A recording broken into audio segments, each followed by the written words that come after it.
अस्सलामु अलैकुम, बिस्मिल्लाहिर्रहमानिर्रहीम, नहमदु व नुसल्ली अला रसूलिल करीम। सूरह हज के 12 मरकज़ी मौज़ूआत में से हमारा 5वां मरकज़ी मौज़ू इंसान है। इसके 2 हिस्से हैं, दूसरे हिस्से का एक ही ज़िमनी मौज़ू है जो है अल्लाह के एहसानात।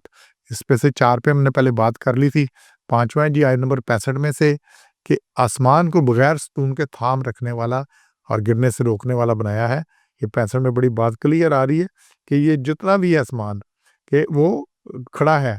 आप ज़रा एक बिल्डिंग बनाएँ ना जिसमें सतून ना हो, वो एक छपरी डाल लें, एक टेंट ही लगा लें, क्या चारों तरफ भी उसमें बाँस दिए होते हैं, सेंटर में बाँस लगाए होते हैं, नहीं होता। अल्लाह ने इतना बड़ा आसमान बनाया जिसका कोई सतून ही नहीं है और कैसा खड़ा है, ना गिरता है ना कुछ है, अल्लाह के हुक्म से खड़ा है। तो ये कितनी बड़ी नेमत है अल्लाह की, पूरा साहिबान इंसान के ऊपर है।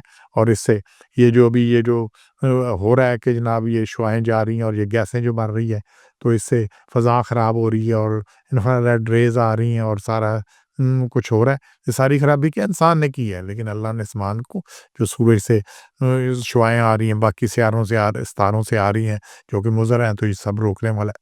और फिर 66 से अदम से वजूद में लाने वाला है। 66 को देखें, वो है जिसने ज़िंदा किया तुम्हें और फिर तुम्हें मारेगा, फिर ज़िंदा करेगा। तो अल्लाह ताला अदम से वजूद है। मेरा आपका 100 साल पहले क्या वजूद था, ठीक है? तो अल्लाह ने अदम से वजूद में लाया। जब अदम से वजूद में ला सकता है, तो फिर आगे इसी 66 में बाद अज़ मौत बराए अज़ल दोबारा ज़िंदगी होगी। तो बात है ये 66 में, जो एक दफ़ा वजूद में ला सकता है, दोबारा क्यों नहीं ला सकता? तो दोबारा अल्लाह ने ज़िंदा करना है। अभी तुम और फिर पहली दफ़ा था सब खाली स्लेट के साथ आए थे, खाली कागज़ के साथ आए थे, कुछ नहीं था अमल के लिए, पर्चा इम्तिहान में हमें भेजा गया। अब जो ज़िंदगी में हमने अमल की है, ईमान के साथ अच्छे अमल किए या नहीं किए, तो फिर जो कुछ किया उसका आगे फिर भुगतना है। तो दोबारा हमें ज़िंदगी होनी है और ये बाद मौत बराए अदल दोबारा ज़िंदगी लाज़मी होनी है। ये 7वां अल्लाह का एहसान है। नहीं तो यहाँ जितने ज़ालिम है, हिरोशिमा नागासाकी पे बम गिर गए, लाखों बंदे मर गए। अभी भी पूरी दुनिया में ये इसराइल क्या कर रहा है गज़ा में, बाकी दुनिया में कत्लो गारत हो रही है, तो इनको कब सज़ा मिलनी है? यहाँ तो ये अकड़ कर फिर रहे हैं, कोई पूछने वाला नहीं। अगर इंटरनेशनल कोर्ट ऑफ जस्टिस उनके लिए वारंट जारी करती है, तो उस वारंट पे अमल करने वाला कोई नहीं है। उन्होंने कहा भाई मुमकिन नहीं अमल कर सके। तो ये सारी बात क्या है? फिर अल्लाह ने 8वां नुक्ता ही हर उम्मत के लिए सही तरीका इबादत मुकर्रर किया कि क्या कुछ करना है, कैसे अल्लाह ने बताया तरीका क्या कुछ है, नमाज का क्या तरीका है, कुर्बानी का क्या तरीका है, रोज़ हर चीज़ नबी भेज के बताया, उस पे अमल करके बता दिया। ये सारा तरीके अल्लाह ने हर एक के लिए तरीका इबादत मुकर्रर किया और वो तरीका इबादत उसी के मुताबिक इबादत होनी है। उसके अलावा जो तरीका है वो कबूल नहीं है। फिर 68 और 70 में हर इंसान के हर अमल से मुकम्मल वाक़िफ़ है और बराए इंसाफ़ ये ज़रूरी है कि इल्म होगा तो अल्लाह करेगा ना। 68 में ये जो कुछ है अल्लाह खूब जानता है, जो वालम बिमा तामलून, जो तुम करते हो अल्लाह से खूब जानता है। अल्लाह जानता है, तो इसलिए अल्लाह ने कहा है कि अल्लाह जानता है पहले ये क्या कर रहे हैं और आगे इन्होंने क्या करना है, तो इसीलिए तो सारा कुछ तभी मुमकिन है। और यही बात आगे 70 में ही है कि इन्ना ज़ालिका अल्लाह यसीर, अल्लाह के लिए बहुत आसान है कि अल्लाह ने ये सारा कुछ एक किताब में लिखा हुआ है और ये सारा कुछ है।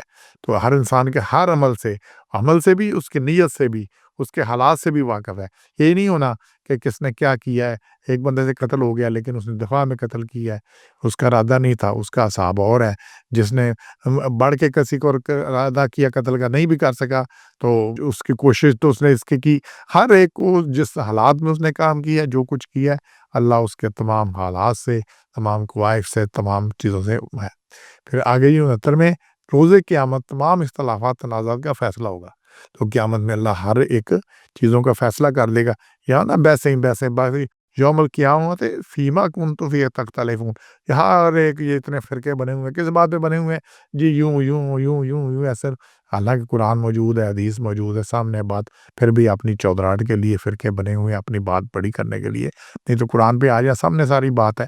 तो ये लेकिन अल्लाह ताला तनाज़ात का फ़ैसला कर देगा, लेकिन तब जब फ़ैसले होंगे तो फिर सज़ा जज़ा भी साथ होगी। ये खाली फ़ैसला नहीं है, अब ये फ़ैसला हो गया, जाके अमल करो इसके ऊपर।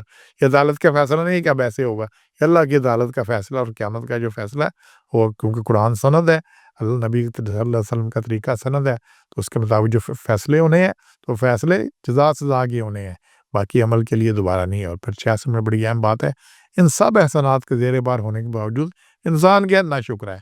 अब ये जितनी बातें आ रही हैं, अल्लाह ने सारा कुछ दिया, रात दिन की सानियाँ की, اور پھر خوراک دی، زمین میں سے پیدا کر کے دی، پانی میں سے کشتیاں چلا دی، قانون مسخر کر دیا، سائنس سے اتنی ایجادات ہوگی، اتنی موجیں کر رہے ہیں، فریج ہے، باقی کچھ ہے، گاڑیوں میں چل رہے ہیں، یہ چیزیں ممکن ہوا ہے نا۔